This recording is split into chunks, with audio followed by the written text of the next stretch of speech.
Di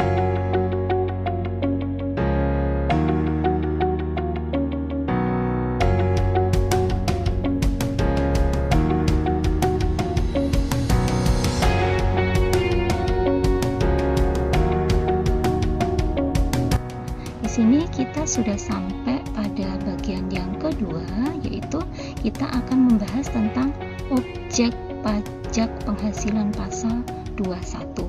Nah, maksudnya apa? Di sini kita akan membahas tentang penghasilan apa saja yang dikenai pajak penghasilan pasal 21. Ya, jadi objek pajak penghasilan pasal 21 itu maksudnya penghasilan apa saja yang dikenai atau yang dipotong pajak penghasilan pasal 21. Nah, di sini ada beberapa, ada 9. Nah, ada 9 penghasilan yang dipotong PPh pasal 21. Yang pertama yaitu ada penghasilan yang diterima oleh pegawai tetap. Nah, jadi seorang pegawai tetap penghasilannya akan dipotong PPh pasal 21, baik itu penghasilan yang bersifat teratur maupun penghasilan yang tidak teratur. Nah, penghasilan yang teratur yang diterima oleh pegawai tetap itu apa saja? Yaitu misalkan gaji, kemudian ada tunjangan-tunjangan, ada premi-premi yang secara teratur atau yang secara rutin dibayar oleh perusahaan kepada pegawai tetap tersebut. Jadi penghasilan teratur itu adalah penghasilan yang rutin, teratur, diterima setiap bulan. Nah, contohnya itu tadi, ada gaji, ada tunjangan-tunjangan, ada premi-premi yang dibayar oleh perusahaan kepada pegawai tetap tersebut. Kemudian ada penghasilan yang tidak teratur. Kalau penghasilan tidak teratur itu adalah penghasilan yang tidak rutin diterima setiap bulan. Jadi dalam 1 tahun itu hanya 1 atau 2 kali. Contohnya apa? Contohnya misalkan bonus. Nah, seperti itu. Bonus kan biasanya sekali dalam setahun. Kemudian ada THR. Nah, THR juga sekali dalam setahun. Nah, itu contoh penghasilan tidak teratur. Nah, kesemuanya baik penghasilan teratur maupun tidak teratur itu semuanya nanti akan dipotong PPh pasal 21. Nah, seperti itu. Itu penghasilan, kaitannya dengan penghasilan pegawai tetap. Kemudian yang kedua, penghasilan yang kena atau yang dipotong pajak penghasilan pasal 21 adalah penghasilan teratur yang diterima oleh penerima pensiun. Nah, jadi di sini seorang pensiunan setiap bulan kan menerima uang pensiun. Nah, di situ uang pensiun yang diterima setiap bulan itu nanti setiap bulannya juga akan dipotong PPh pasal 21 atau pajak penghasilan pasal 21. Kemudian yang ketiga adalah pegawai tetap atau tenaga kerja lepas yang menerima upah, ya, baik upah itu upah harian maupun upah mingguan atau upah satuan ataupun upah borongan yang dibayarkan secara bulanan. Nah, jadi misalkan pegawai tidak tetap, jadi kerjanya itu tidak rutin setiap bulan, hanya kadang-kadang saja bekerjanya, misalkan hanya di bulan Januari atau pada saat dipanggil saja. Nah, diberi bayarannya itu berdasarkan upah harian, tapi tidak langsung sehari dibayar upahnya, itu tidak, tapi dikumpulkan 1 bulan nanti baru dibayarkan. Nah, atas penghasilan yang diterima oleh pegawai tidak tetap tadi akan dipotong pajak penghasilan pasal 21. Kemudian yang keempat yaitu imbalan kepada bukan pegawai yang melakukan pemberian pekerjaan, jasa dan kegiatan. Nah, di sini ada yang perlu dijelaskan yaitu bukan pegawai. Nah, bukan pegawai itu maksudnya misalkan contohnya bukan pegawai ini bisa dibagi menjadi dua ya.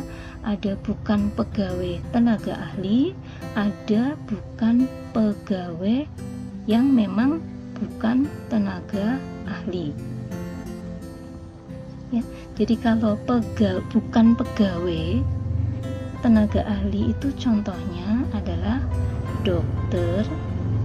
Yang tenaga ahli itu seseorang yang memperoleh profesinya itu harus melalui proses pendidikan.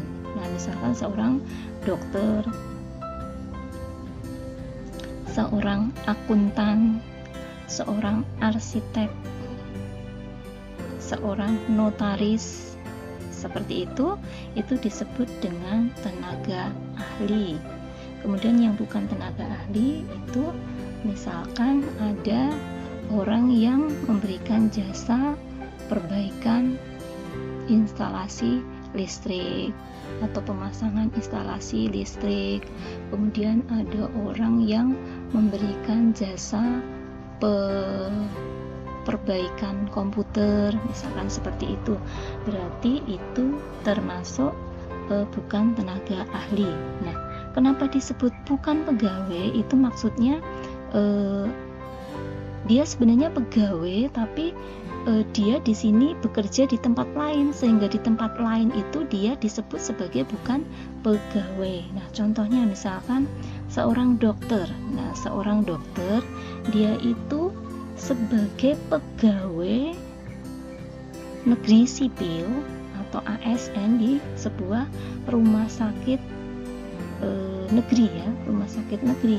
Dia di rumah sakit negeri tersebut dia sebagai pegawai tetap. Nah, tapi kalau dokter yang bekerja di rumah sakit sebagai pegawai tetap di rumah sakit, tapi dia buka praktek sendiri di rumah, nah maka dia di dalam perusahaannya sendiri itu dia dianggap sebagai bukan pegawai.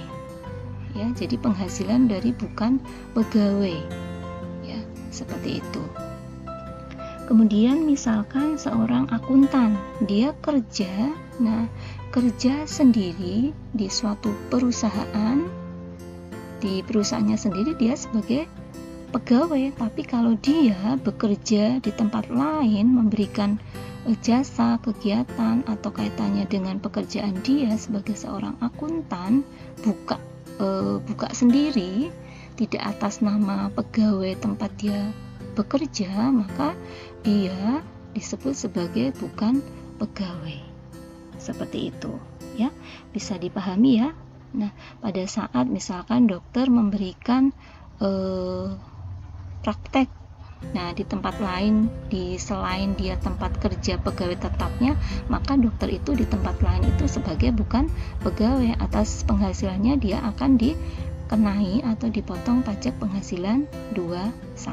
Misalkan buka praktek sendiri atau buka praktek di rumah sakit swasta lainnya, maka dia dianggap sebagai bukan pegawai karena dia pegawainya di rumah sakit yang negeri tadi, misalkan seperti itu ya, bisa dipahami ya. Kemudian yang nomor kelima, penghasilan apa saja yang dipotong pajak penghasilan pasal 21 itu ada imbalan kepada peserta kegiatan ya.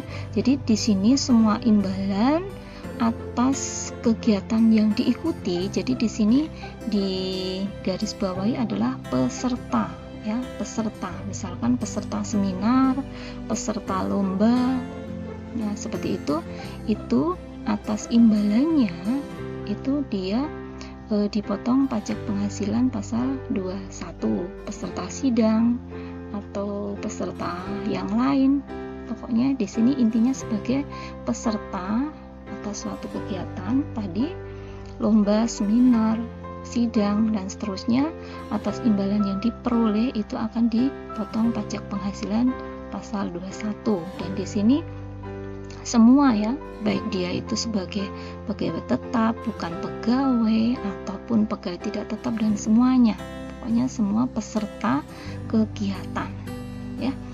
Yang keenam, adalah penghasilan berupa uang pesangon, uang pensiun, tunjangan hari tua atau jaminan hari tua yang dibayarkan sekaligus, yang pembayarannya selepas 2 tahun sejak pegawai berhenti bekerja. Jadi jika ada pegawai kemudian suatu saat berhenti bekerja, kemudian mendapatkan uang pesangon atau uang pensiun, nah yang pembayarannya sekaligus, maka dia akan penghasilannya tersebut akan dipotong pajak penghasilan pasal 21. Nah, kemudian yang ketujuh adalah penghasilan anggota Dewan Komisaris atau Dewan Pengawas non pegawai. Jadi di sini statusnya adalah Dewan Komisaris atau Dewan Pengawas saja. Jadi dia bukan seorang pegawai dalam perusahaan tersebut, tapi statusnya Dewan Komisaris atau Dewan Pengawas tersebut. Nah, atas penghasilan yang diterima oleh Dewan Komisaris atau Dewan Pengawas yang tidak teratur, nah yang tidak teratur itu misalkan ada bonus, ada THR, ataupun ada gratifikasi dan lain sebagainya. Nah, penghasilan tersebut akan dipotong PPh pasal 21. Kemudian yang ke-8 adalah pembayaran kepada mantan pegawai. Jadi di sininya mantan pegawai, jadi dia sudah tidak menjadi pegawai di perusahaan tersebut. Nah, dia menerima penghasilan atas jasa produksi yang dilakukannya, atas tantium yang diterimanya. Nah, tantium itu adalah keuntungan perusahaan yang diberikan kepada seseorang. Ini misalkan mantan pegawai memperoleh tantium, itu juga dipotong pajak penghasilan pasal 21. Kemudian mendapatkan gratifikasi, bonus atau imbalan lain yang bersifat tidak teratur, maka penghasilan tersebut akan dipotong pajak penghasilan pasal 21. Kemudian yang ke-9 atau yang terakhir yaitu penarikan dana pensiun oleh pegawai. Nah, jadi di sini statusnya masih pegawai ya, statusnya masih pegawai, tapi dana pensiunnya itu diambil karena dia menjadi kepesertaan dalam program pensiun. Nah, demikianlah tadi kita sudah bahas tentang objek pajak penghasilan pasal 21.